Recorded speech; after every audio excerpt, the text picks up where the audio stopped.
Georges Clemenceau. Une émission préparée et présentée par André Chanu avec le concours de membres de l'Association des comédiens combattants.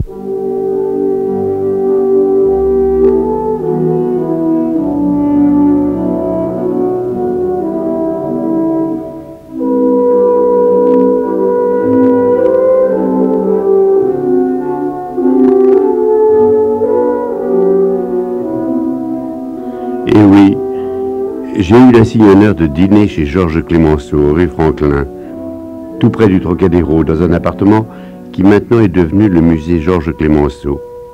Mais permettez-moi de vous conter l'histoire. J'étais animateur et responsable de matinées hebdomadaires au cinéma des Agriculteurs à Paris, tout près de la gare Saint-Lazare. Je recevais là un certain nombre de vedettes pour parler de leurs films et de leurs activités théâtrales. Il y avait une petite secrétaire, au demeurant fort sympathique, Hélène.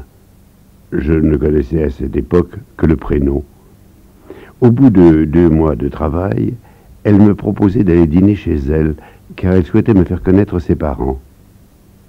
J'ai accepté, et j'ai eu la surprise, en arrivant rue Franklin, d'entrer dans une grande salle à manger, et il n'y avait qu'un seul couvert. Pour m'accueillir, le père et la mère d'Hélène. Ils se sont présentés. Lui, c'était le fidèle Albert. Albert Boulin, valet de chambre, chauffeur et confident du président Clemenceau. Sa femme était la cuisinière, et c'est ainsi que j'ai dîné à la place du président Clemenceau, seul à table.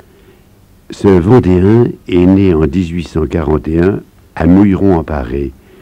Il est mort à Paris en 1929, bien déçu d'avoir été écarté de la magistrature suprême qu'il souhaitait pour couronner sa carrière.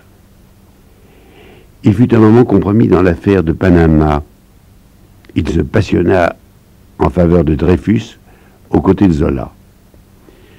En 1880, Ferdinand de Lesseps avait fondé une compagnie en vue de creuser un canal à travers l'isthme de Panama. Décembre 1888, dépôt de bilan.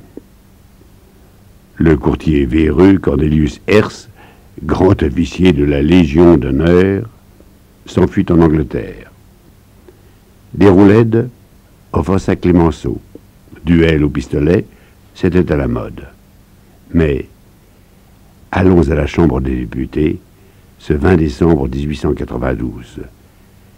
Bruno Balpe prête sa voix au président. Avant d'appeler la Chambre à fixer l'ordre du jour de la prochaine séance, je dois lui donner connaissance d'une demande d'interpellation qui a été déposée entre mes mains par M. Déroulède.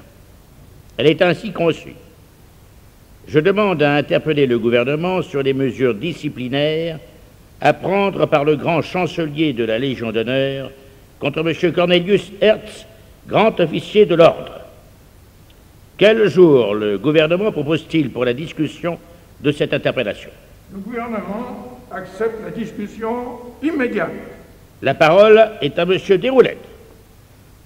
Messieurs, si j'ai insisté pour soumettre aujourd'hui à l'attention de la Chambre la situation particulière de l'étranger Cornelius Hertz, c'est que je voudrais que demain, au sortir de ces douloureux débats, toutes ces tristes questions fussent relativement épuisées. La Chambre, la France même, ont droit à un moment de répit, et il faut aussi, n'est-ce pas, nous occuper des intérêts du pays et de l'ensemble des affaires nationales. En vérité, est-ce que ce qui se passe n'est pas tout à fait extraordinaire? N'est-il pas extraordinaire de voir qu'un des plus indemnes, le seul indemne dans tout ceci, soit précisément cet étranger qui est allé mettre à l'abri de l'autre côté des mers sa fortune et sa liberté? Il n'a plus laissé par-devers nous qu'une partie de lui-même, c'est son honneur. Et c'est surtout cet honneur que la France lui avait conféré et que nous avons le droit et le devoir de lui enlever le plus tôt possible. Oui, très bien. Vous comprenez qu'il ne faut pas laisser plus longtemps à cet homme le droit de porter les insignes qui avaient fait de lui un des principaux personnages de l'État français. Qui donc parmi nous est venu proposer de lui faire place dans nos rangs? Qui donc, à peu et si vite en même temps, introduit, patronné, nationalisé en France cet étranger? Car vous vous rendez bien compte qu'il ne s'est pas présenté tout seul, que ce n'est même pas un autre étranger qu'il a pris par la main et poussé au milieu de nous.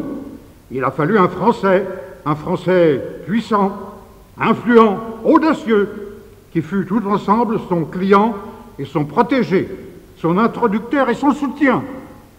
Il lui a fallu le plus complaisant et le plus dévoué des amis pour qu'il pût frayer d'égal à égal, de père à compagnon, tantôt avec les ministres, tantôt avec les directeurs de journaux, tantôt même, je le sais, avec le général Boulanger. Or, ce complaisant, ce dévoué, cet infatigable intermédiaire, si actif et si dangereux, vous le connaissez tous. Son nom est sur toutes vos lèvres, mais pas un de vous pourtant ne le nommerait, car il est trois choses en lui que vous redoutez: son épée, son pistolet, sa langue. Eh bien, moi, je brave les trois et je le nomme, c'est Monsieur Clémenceau. Voilà la vérité. La parole est à Monsieur Clémenceau.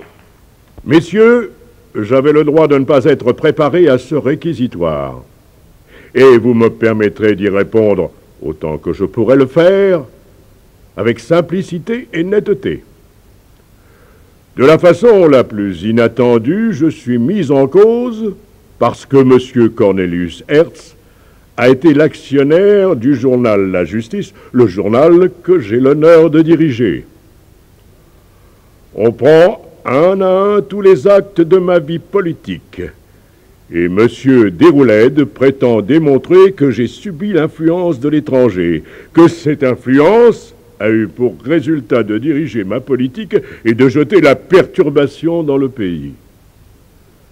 Messieurs, jugez de la situation qui m'est faite.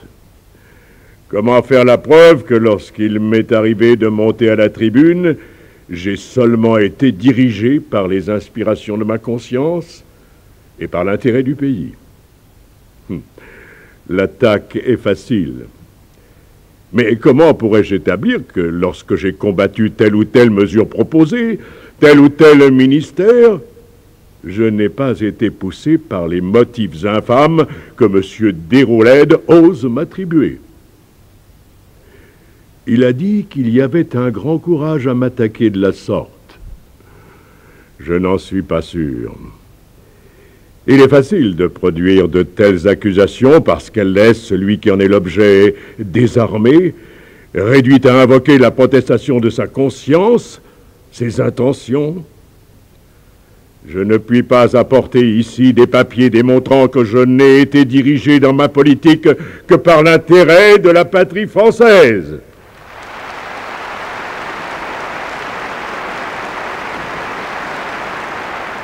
Mais il y a peut-être autre chose. Il y a depuis 20 ans que je siège dans les assemblées politiques. Ceux qui me voient tous les jours à l'œuvre, mes collaborateurs, mes amis qui siègent sur ces bancs et dont les témoignages, M. Déroulède me permettra de le lui dire, valent au moins le sien. En ce qui me concerne, je n'ai pas autre chose à dire. Je livre ma vie politique à M. Déroulède. Je me livre à lui. Il peut analyser, discuter, disséquer, incriminer tout ce que j'ai fait et dit. C'est son droit. Il n'y a qu'un droit qu'il n'avait pas, c'est de déverser sur moi, dans une inspiration de rancune boulangiste, les plus odieuses calomnies.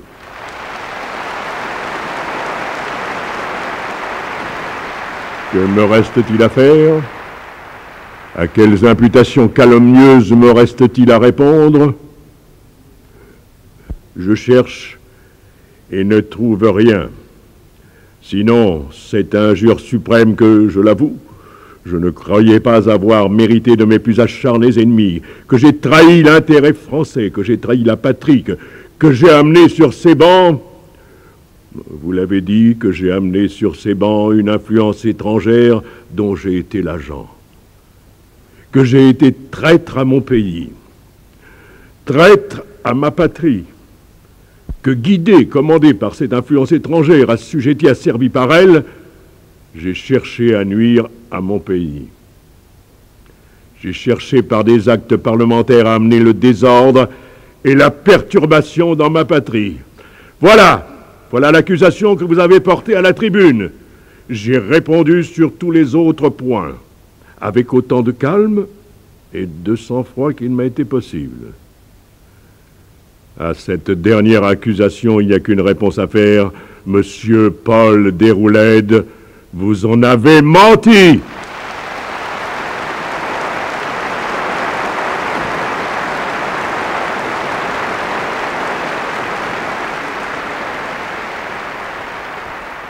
Il est un moment où Georges Clemenceau a montré une pugnacité exceptionnelle, c'est pour l'affaire Dreyfus. On sait que ce capitaine avait été injustement attaqué et que cela l'avait conduit à la dégradation et aux peines infamantes. Or, le Tigre, très conscient de l'innocence de cet homme acculé, avait pris nettement parti pour lui dans son journal L'Aurore. Et à ce propos, voici une lettre qu'il écrivit à Maître Laborie, qui fut défenseur dans le procès Dreyfus. Paris, 11 août 1899. Mon cher Laborie, je suis à ce point pour l'offensive résolue que j'estime la partie perdue dans le cas contraire. La défense de 1899 conduira au résultat de 1894, d'autant plus que la pression de l'esprit de corps et de l'Église sur les juges est formidable. Notre objectif est d'être vainqueur devant l'opinion publique. C'est là tout ce qui importe. Les juges suivront si notre victoire est assez décisive. Et si ces juges-là ne suivent pas, ce qui me paraît impossible, d'autres viendront. Dites bien à nos amis qu'on ne désarme pas des militaires par la douceur. On accroît leur audace. Voilà tout. Il faut qu'ils sentent devant eux, sous les formes les plus courtoises, une résolution invincible qui ne cédera devant rien, quoi qu'il arrive. Je trouve qu'on a eu tort, dès la première journée, de laisser le président plastronner contre Dreyfus sans faire toucher du doigt au public l'absurdité de ces questions. Il faut que dès demain, la scène change. Occupez-vous du public et ne pensez qu'au public qui est le juge suprême.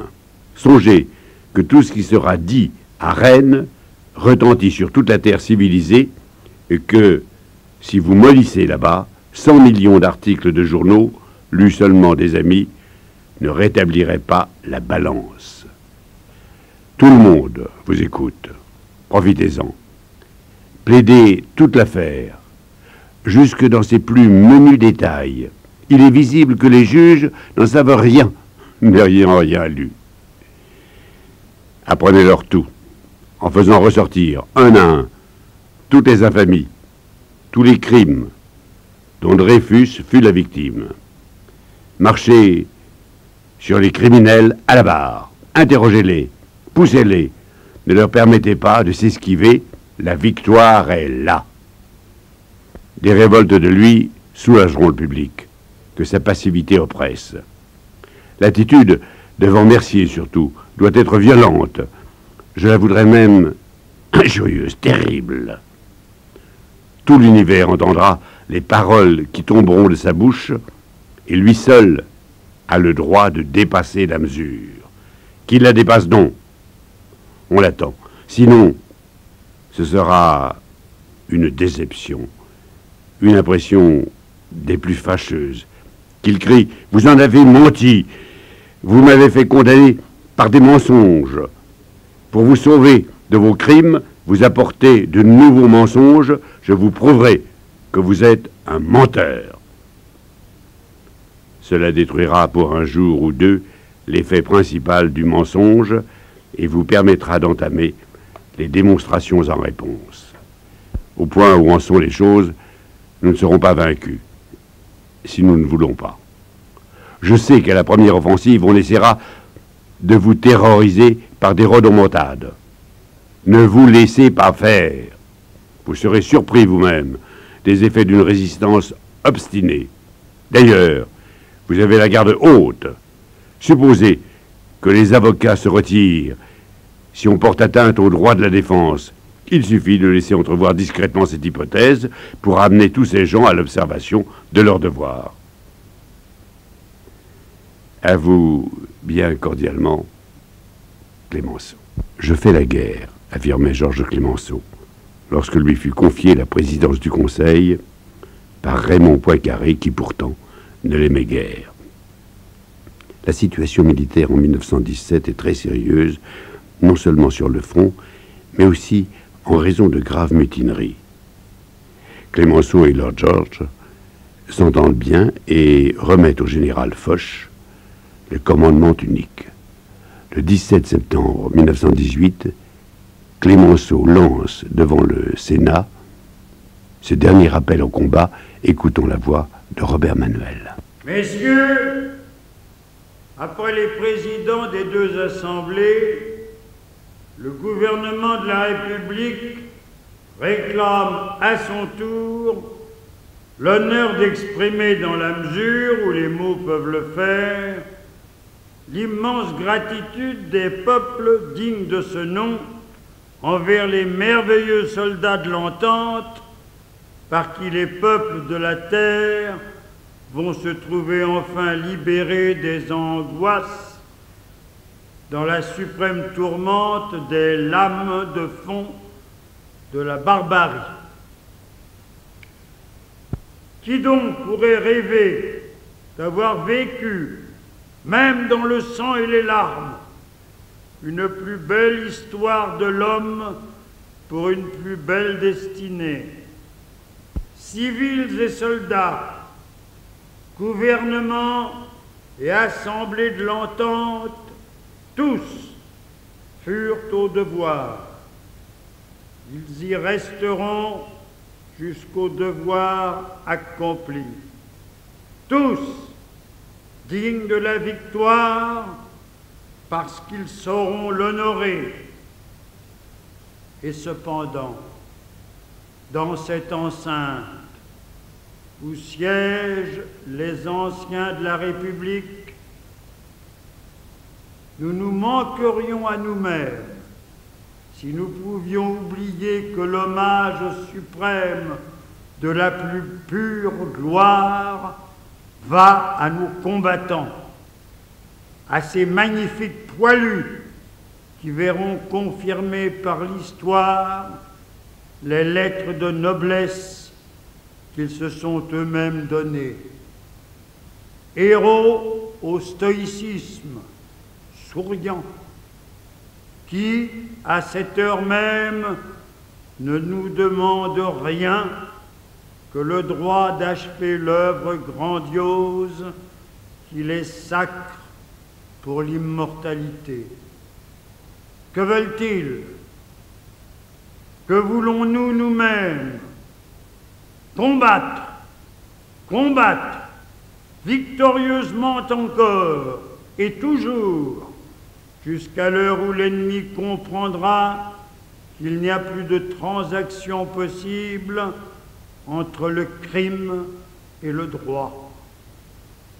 J'entends dire que la paix ne peut être amenée par une décision militaire. Ce n'est pas ce que disait l'Allemand quand il a déchaîné dans la paix de l'Europe les horreurs de la guerre. Ce n'est pas ce qu'il annonçait hier encore, quand ses orateurs, ses chefs, se partageaient les peuples comme bétail enchaîné, annonçant chez nous et réalisant en Russie les démembrements qui devaient faire l'impuissance du monde sous la loi du feu. Nous ne chercherons que la paix, et nous voulons la faire juste, solide, pour que ceux à venir soient sauvés des abominations du passé. Allez donc, enfants de la patrie, allez achever de libérer les peuples des dernières fureurs de la force immonde. Allez à la victoire sans tâche, toute la France, toute l'humanité pensante sont avec vous.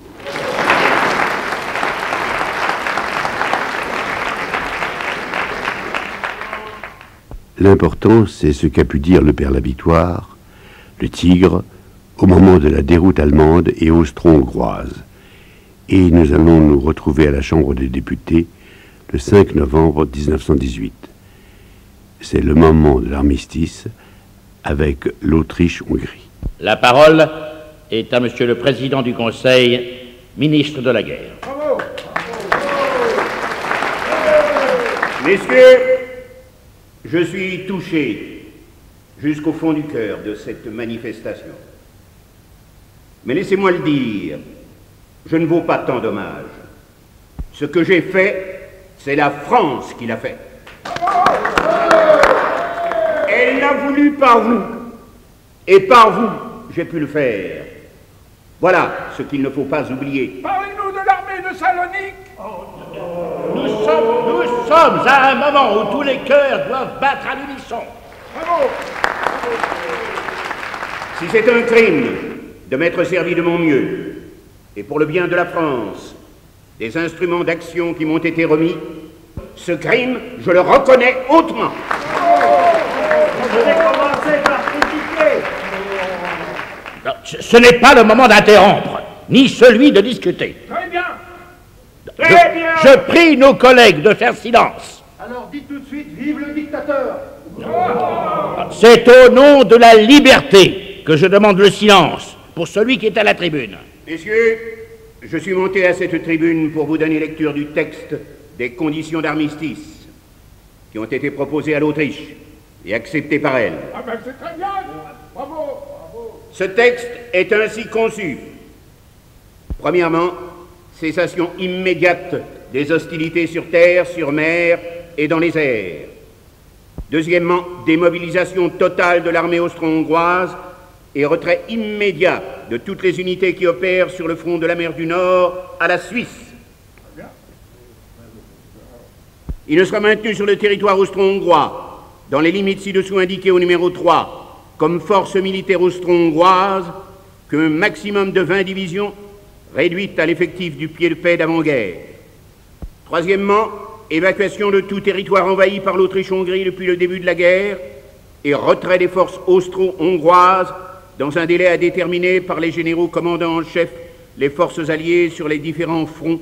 Quatrièmement, possibilité pour les armées des puissances associées de se mouvoir librement par l'ensemble des routes, chemins de fer et voies fluviales des territoires austro-hongrois, avec emploi de tous les moyens de transport austro-hongrois nécessaires. Droit de réquisition contre paiement pour les armées des puissances associées dans tous les territoires où elles se trouveront. Cinquièmement, complète évacuation dans un délai de 15 jours de toutes troupes allemandes, non seulement des fronts d'Italie et des Balkans, mais de tout territoire austro-hongrois. Internement de toutes troupes allemandes qui n'auraient pas quitté avant ce délai le territoire austro-hongrois. Sixièmement, les territoires austro-hongrois évacués seront provisoirement administrés par les autorités locales sous le contrôle des troupes alliées ou associées d'occupation. Très bien. Ces trois armistices ont été acceptés par l'ennemi. Les trois appuis indispensables à l'empereur d'Allemagne pour continuer sa guerre lui font aujourd'hui défaut.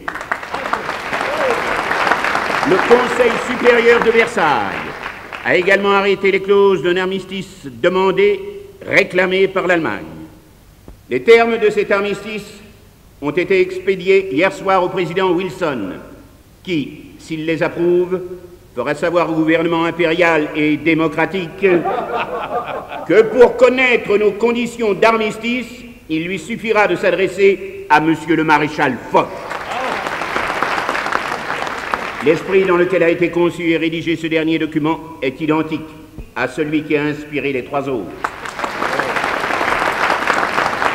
Il m'est impossible, à cette heure, où la paix n'est peut-être pas aussi prochaine que quelques-uns d'entre nous peuvent le croire, mais où cependant notre victoire est assurée, il m'est impossible à ce moment de descendre de cette tribune sans avoir rendu hommage à ceux qui ont été les initiateurs et les metteurs en œuvre de l'immense tâche nationale qui s'achève en ce moment.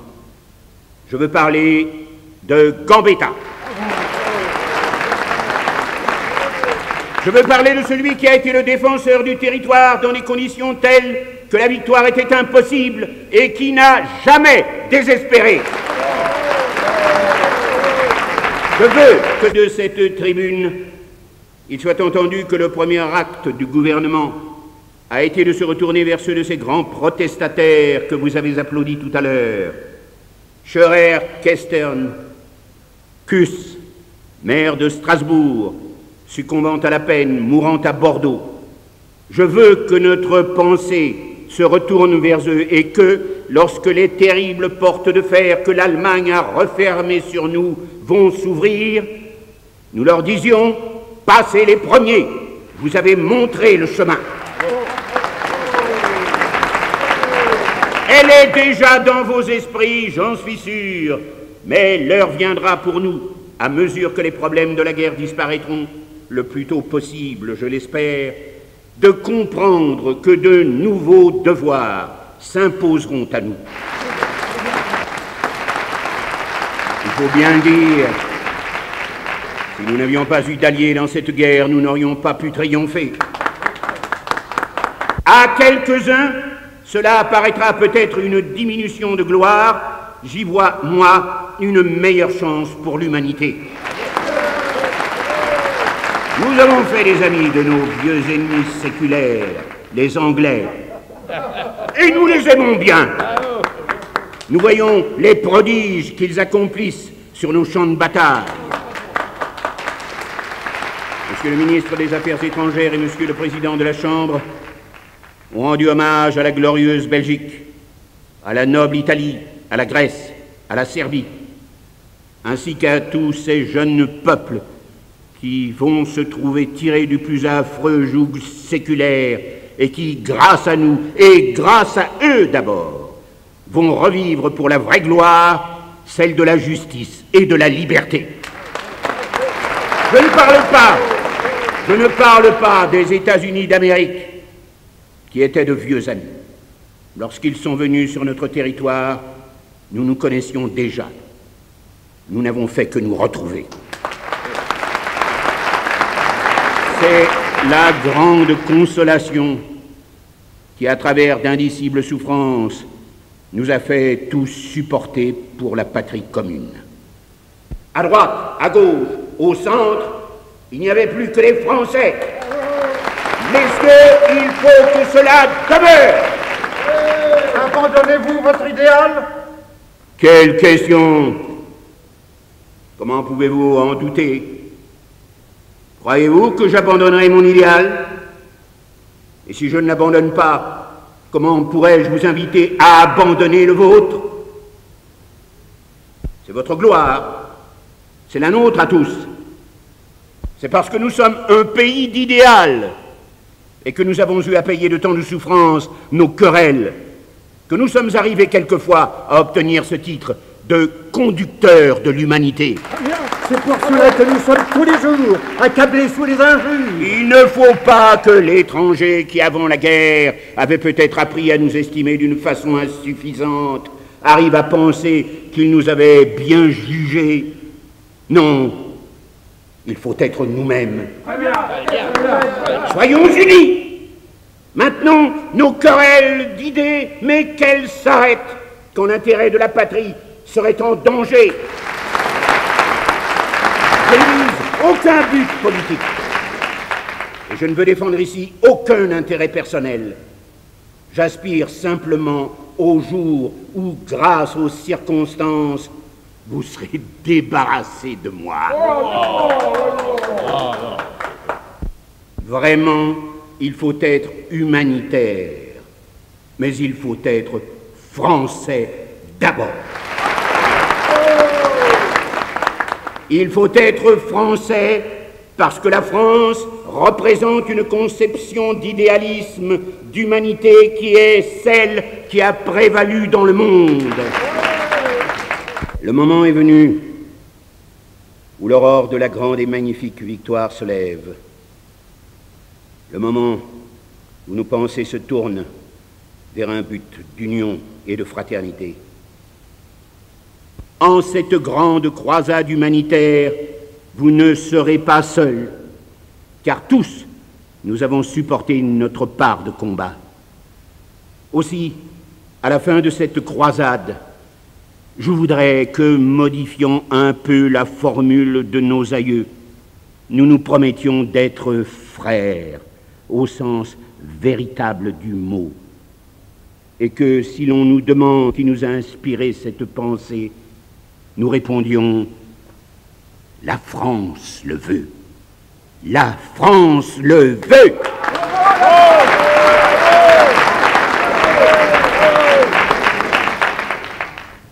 S'il est une date marquée fortement dans nos cœurs et dans nos mémoires, c'est bien celle du 11 novembre 1918. Et l'heure où retentit au-dessus des tranchées, à l'affût, le clairon du cessez-le-feu. Et nous avons la joie de vous faire entendre le clairon du caporal Sellier, que son nom soit dans l'histoire, car il a été enregistré quelques années plus tard par lui-même.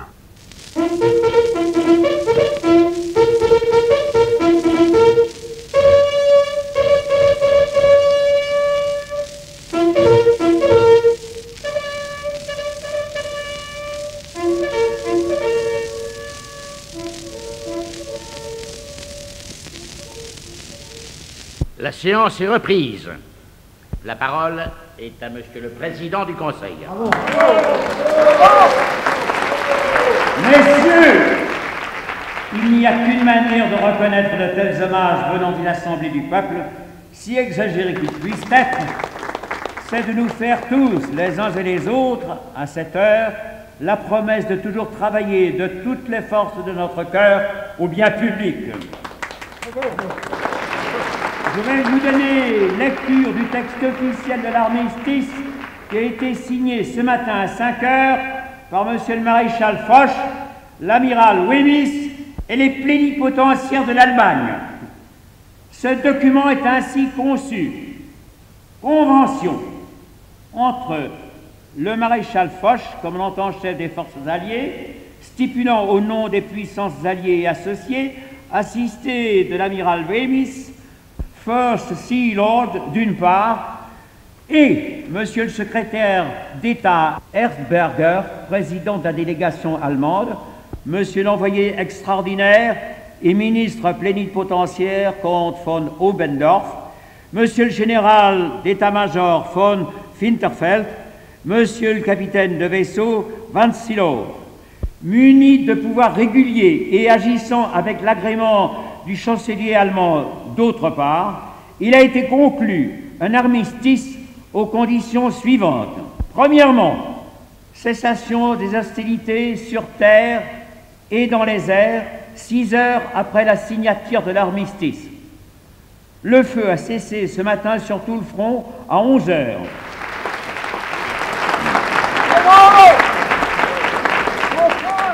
Deuxièmement, évacuation immédiate des pays envahis. L'occupation par l'ensemble des troupes alliées et des États-Unis suivra dans ces pays la marche de l'évacuation. L'évacuation des pays de la rive gauche du Rhin par les troupes allemandes.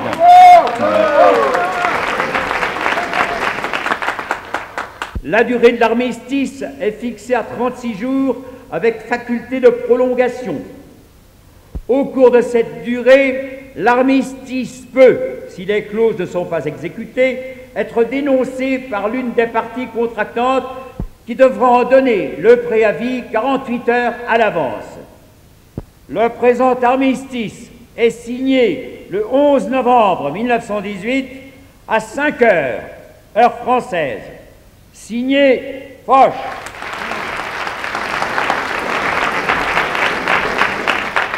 Wémis Amiral, Esberger, Obendorf, Winterfeld, Ventsilov. Messieurs, je cherche vainement ce qu'en une pareille heure, après cette lecture devant la Chambre des représentants français, je pourrais ajouter. Pour moi, la convention d'armistice lue, il me semble qu'à cette heure, en cette heure terrible, grande et magnifique, mon devoir est accompli. Un mot seulement, au nom du peuple français, au nom du gouvernement de la République française, j'envoie le salut de la France, une et indivisible, à l'Alsace et à la Lorraine retrouvée.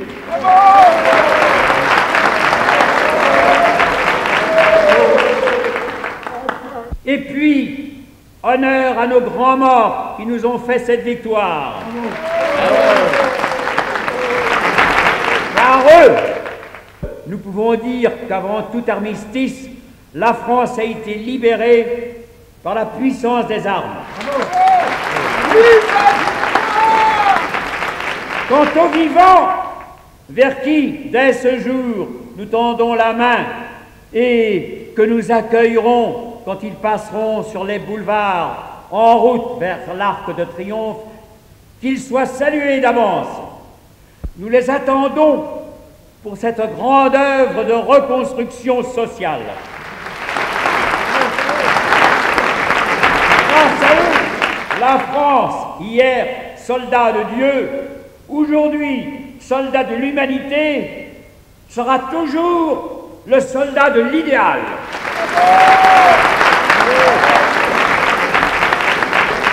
Et maintenant, Français, inclinons-nous pieusement devant les artisans magnifiques du grand œuvre de justice, ceux de 1870 et ceux de 1914. Ceux de 1870 sauvèrent non l'honneur, certes, l'honneur était sauf, j'en atteste les mânes des héros de Reichshoffen, de Gravelotte, de Saint-Privat, de Beaumont, où les fils des compagnons de Lafayette viennent de venger Sedan. Mais ils sauvèrent l'avenir. Leur résistance a préparé nos victoires. Et vous, combattants sublimes de la Grande Guerre, votre courage surhumain a fait de l'Alsace-Lorraine, aux yeux de l'univers, la personnification même du droit.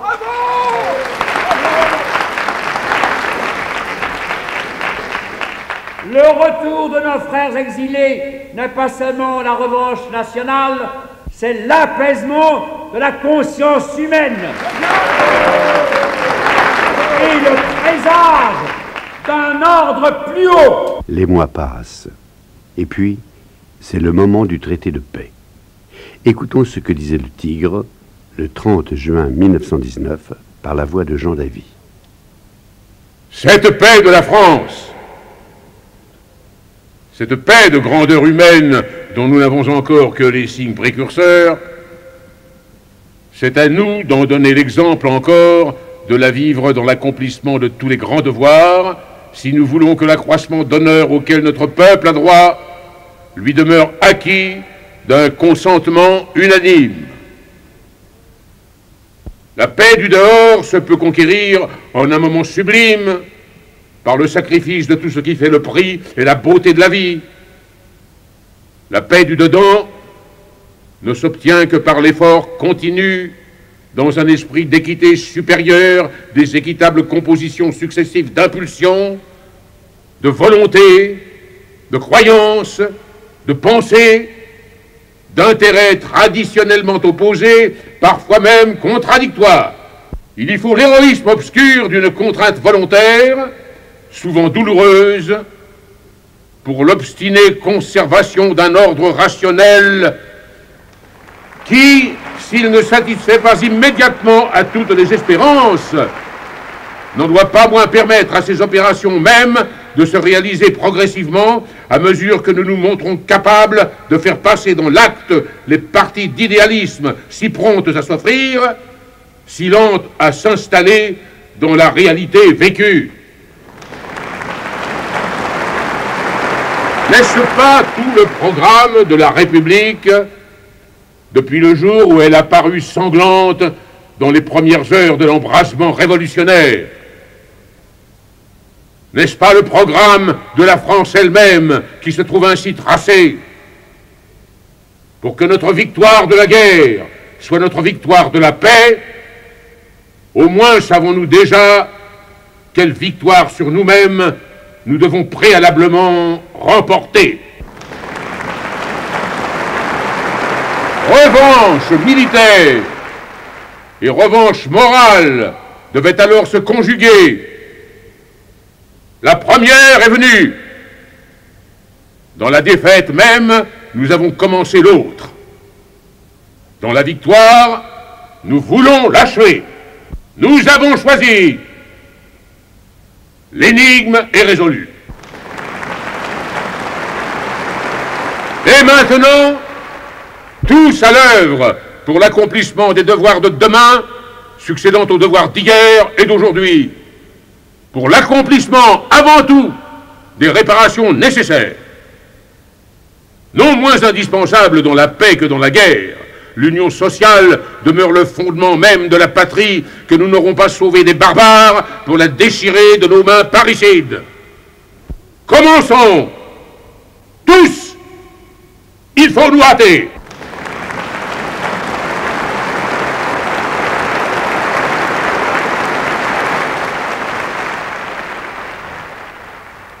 Il y a quelque temps, bavardant aux Invalides avec des survivants de 14-18, nous leur demandions de raviver leurs souvenirs relativement à leurs états d'âme en cette période. Eh bien, avec un sourire réconfortant, ils répondirent « Oh, on était entre copains, et souvent on a bien rigolé. » Ils avaient un chant de guerre qui demeure étonnant et vivifiant. C'est la Madelon.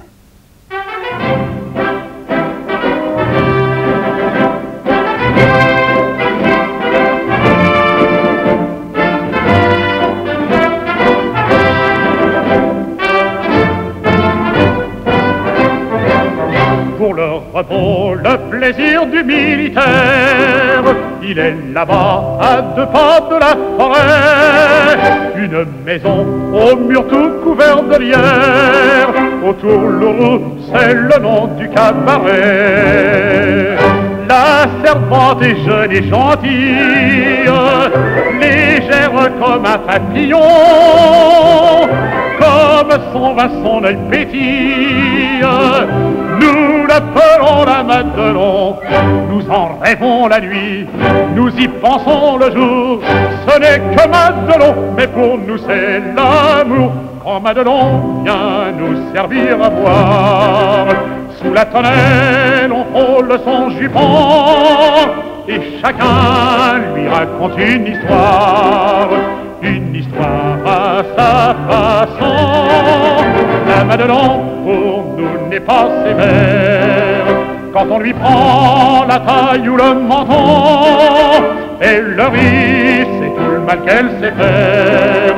Madelon, Madelon, Madelon, un caporal en képi de fantaisie s'en vint trouver Madelon un beau matin, et fou d'amour lui dit qu'elle était jolie et qu'il venait pour lui demander sa main.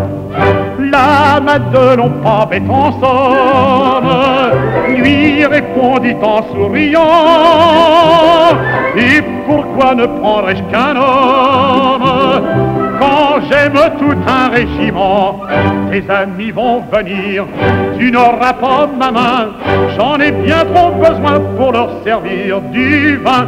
Quand Madelon vient nous servir à boire, sous la tonnelle on frôle son jupon, et chacun lui raconte une histoire une histoire à sa façon. La Madelon pour nous n'est pas sévère. Quand on lui prend la taille ou le menton, elle le rit, c'est tout le mal qu'elle sait faire. Madelon, Madelon, Madelon, car Madelon vient nous servir à boire. Sous la fenêtre, on prend le son du vent, et chacun lui raconte une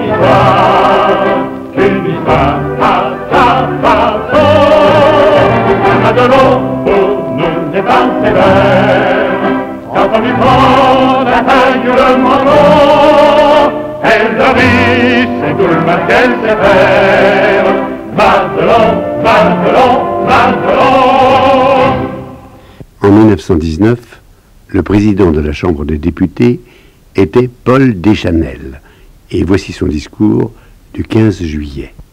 Il faudrait, même dans la langue de Corneille et de Hugo, des mots inconnus pour dire tant de souveraine beauté. Cet arc de triomphe de l'étoile, dont chaque pierre respire l'héroïsme de nos ancêtres, a vu passer hier la plus grande heure de l'histoire. Toute la France, les vivants et les morts qui vivront tant qu'une conscience animera l'univers, toute la France et toute l'humanité, filles de la justice, ont communié dans la même gloire et dans la même religion. Nous n'avions vécu que pour cet instant, et cet instant éclairera désormais toute notre vie. Malheur à ceux qui sèmeraient des germes de défiance entre les peuples qui ont mêlé leur sang. Malheur à ceux qui, au-dedans, ne comprendraient pas la grandeur sacrée d'une telle leçon. Unie, la France est invincible. Puisse-t-elle, pour les grandes tâches qui l'attendent, avoir toujours les yeux fixés sur ces jours bénis. La parole est à Monsieur le Président du Conseil. Les paroles seraient impuissantes à rendre la tempête d'émotions qui passa sur nous tous hier, à la vue des immortels soldats revenant au foyer de la chère patrie, après avoir sauvé la civilisation. Au travail, donc, à l'effort total d'ardente sagesse qui rassemble les volontés pour faire et s'impose de justes freins pour ordonner. Ainsi seulement, nous léguerons intacts à nos fils les dons du génie ancestral qui font de notre histoire comme un glorieux sommaire des plus hautes aspirations de l'humanité.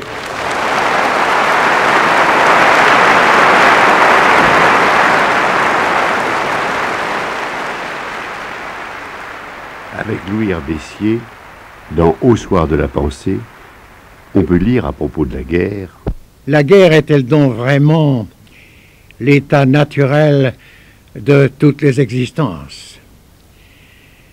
Ainsi le veut la loi supérieure de la concurrence universelle. Il n'est que d'ouvrir les yeux, tout s'oppose. Aucun élément qui ne réagisse sur d'autres. L'heure, donc, pourrait être venue de nous demander s'il y a, oui ou non, des cas d'une nécessité positive de la guerre, ou s'il se peut concevoir quelques moyens d'obtenir, sans la guerre, les légitimes réparations du droit lésé. L'idéologie ne connaît pas d'obstacle. Cela ne nous dispense pas de juger les arrangements qu'on nous propose et d'apprécier leurs chances de succès. Considérez toutes les manifestations d'art national dans tous les pays du monde. Vous y trouverez l'universelle suprématie des représentations guerrières, célébrées par les monuments, les statues, les tableaux, les poésies, les chants propres aux manifestations populaires. Je ne dis rien des gouvernements, les conquérants y ont place d'honneur.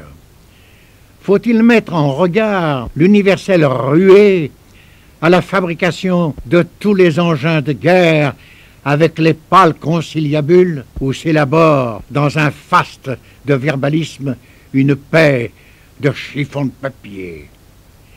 C'est la guerre qui a créé les peuples par des patries. Le plus sûr n'est-il pas dans une bonne défensive, mais qui peut garantir qu'un jour ne viendra pas où l'offensive sera jugée simple hardiesse de défensive. Faut-il enfin parler des sanctions sans lesquelles coulerait tout le fragile édifice d'une idéologie d'universelle équité? C'est le point décisif qu'on s'est bien gardé d'aborder jusqu'ici, et pour cause. Par le désarmement général, on ne demanderait rien de moins que l'abdication de leur indépendance aux grandes nations qui ont jusqu'ici gouverné le monde en lui imposant plus ou moins ouvertement leur volonté profitable. Le but principal de chaque groupe humain est de devenir de plus en plus conscient de la structure où il est impliqué, afin de devenir de plus en plus conscient du rôle qu'il doit y jouer, écrit M. Sylvain Lévy. Nous avons jusque-là une assez longue carrière à parcourir. Sur le secours des religions en cette matière, on a dépensé beaucoup d'encre. Toutes les morales, religieuses ou laïques, prêchant les mêmes principes d'entraide, tout concours ne peut être que profitable s'il nous met aux prises avec des réalités d'application, sans chercher des moyens d'entreprendre sur les libertés publiques. Comme on l'a vu par l'Inquisition et par le sanglant plagiat qu'en fit notre Révolution. C'est vraiment à la formation d'un homme nouveau que nous aurions ainsi à procéder. Nous sommes demeurés depuis la sauvagerie sous la loi du plus fort. Et puisque nous ne commandons aux lois cosmiques qu'en y obéissant, notre problème est de faire, s'il est possible, que le plus fort soit le meilleur. La difficulté principale étant de son consentement. Pour terminer sur une note plus douce, plus intime, et montrer une autre facette de cet homme exceptionnel, nous voudrions vous lire une lettre adressée à Madame Marguerite Baldensperger, qui a su illuminer sa vieillesse. 28 août. Hier, point de courrier des Vosges. La mer bouillonnait tout gris d'étonnement, mais moi je demeurais calme, étant averti. J'attends avec quelque curiosité vos impressions de voyage. Je dis que je suis calme parce que vous avez décrété qu'il en devait être ainsi. Mais puisqu'il est entendu que la mer est immobile à 10 mètres de profondeur, vous ne vous étonnerez pas que de vieux restes de lave bouillonnent sous ma tranquillité. Avec le temps, ma tête s'est très bien apaisée. J'ai conquis quelque chose que j'appelle, à tort ou à raison, une maîtrise de moi, et cela s'est fait, à ma grande surprise, sans aucune peine. Je n'ai point changé d'idéalisme. J'ai plutôt raffiné des éléments d'idéal. Surtout, j'ai mis hommes et choses à de nouveaux plans. Il en est résulté pour moi des nouveautés d'équilibre. Tout était combiné à souhait pour tout le reste du voyage. Là-dessus, vous êtes entré dans ma tanière comme Don Quichotte dans son moulin, et vous m'avez appris que le monde était à l'envers et qu'il fallait, pour le remettre droit, que tout fût renversé. Vraiment, je ne sais trop qu'en dire. Ma pendule marque une heure où il est bien tard pour se disloquer. Je vois bien qu'elle roule à miracle, les diablesses de petites billes de billard, mais comment roulerais-je, moi, qui avais pris l'habitude d'être carré? Est-ce idiot ou sublime de songer ainsi, tandis que vous courez la poste après quelques reflets de moi? Probablement les deux. C'est pourquoi les anciens avaient inventé une pratique admirable qui s'appelait la palinodie. Je tourne donc la feuille de musique et je lis. Tout est absurde et beau simultanément. S'attacher à un empirisme de raison, c'est déraisonner sous terre pour ne pas déraisonner par-dessus les moulins. La vie est moins ce qu'on la veut, ce qu'on la fait. que ce qu'on la sent. N'y pas consentir, c'est courir au pire des suicides. Le maintien des formes de la vie dans l'anéantissement, si absurde que ce puisse être, s'élancer follement au-delà de soi-même est peut-être moins fou que de se racornir en deçà. Qui décidera de l'aventure, madame? Le chacun pour soi est purement misérable. Après avoir chargé les deux plateaux de la balance et les avoir trouvés bien près de s'équilibrer, n'est-il pas plus beau de prendre une main amie et de lui laisser le choix de la charge à faire pencher? Voilà quelles étaient mes pensées, bien cher ami, tandis que vous rouliez sur la route de Vittel, et le voyage même, ne disait-il pas que vous aviez décidé? Ma parole, je crois que je triche en vous invitant à tricher. Georges Clemenceau. Le soir est tombé sur sa vie. Le tigre reste debout, par-delà les années. On a dit qu'il avait souhaité que son cercueil fût à la verticale. C'est une erreur, due sans doute au fait que le terrain est très en pente. Georges Clemenceau est une figure qui honore non seulement la France, mais tous ceux pour qui l'humanisme a un sens.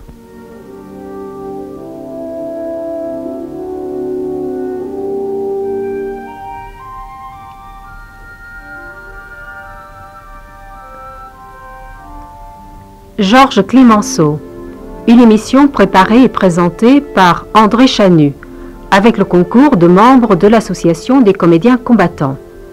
Par ordre d'entrée en onde, Bruno Balpe, René Berthier, Armand Mestral, Robert Manuel, sociétaire honoraire de la Comédie Française, Jean Vernier, Jacques Dacmine, ex-sociétaire de la Comédie Française, Jean Sercan, Alfred Rousselet, Jacques Dufilot, Jean Davy, ex-sociétaire de la Comédie Française, Louis Arbessier, de la Comédie Française, et Serge Berry, avec la participation de Idalina de Freitas.